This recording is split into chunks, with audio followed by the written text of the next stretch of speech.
you, how did you build up that wine knowledge? I know your family was in wine, and then you changed to the business, but were there any system on your part that builds up your knowledge, that builds up your skills in improving your wine skills or knowledge about wine on your side, personal side?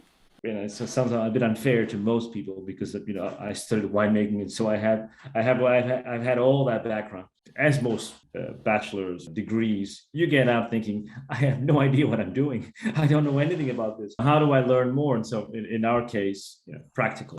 You go and do harvests. You go and experience. I'm not going to say if you're probably over 40. I'm not sure if you're interested in doing that, but I would say for all the young people in here, if they're listening in their 20s and you want to have a cool adventure, go and do a harvest.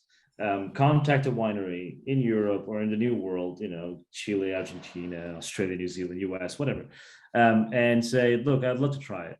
They're usually paid. They usually give you lodging. They usually teach you what you're doing. And you spend there a month and you're somewhere. You're based in a beautiful part of the world, usually. And you really learn about it. And I find that one of the most amazing experiences that I've had in my life. I've done a number of them. And yes, I was there to learn as much as I could because that was my job. But if you do it for the single purpose of, I want to see the world, this is a wonderful one.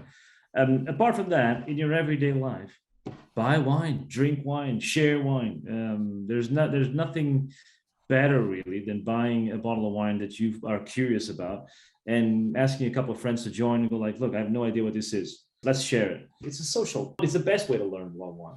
It's with other like-minded people that are interested in learning with you.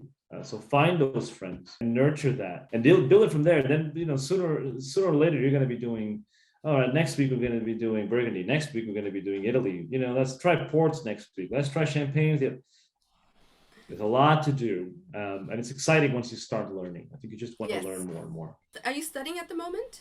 Yeah, keeping my studies up to date. There's always a next step that can be taken, the big one. I'm certainly considering it, and therefore it's always better to keep as much up to date with the industry as much as I can. I won't say necessarily studying in-depth viticulture or winemaking or whatever, but certainly keeping up to date with the business, particularly. There's always magazines and articles that come through but I feel like now I need to learn even more and about these things. So I'm trying to keep up to date.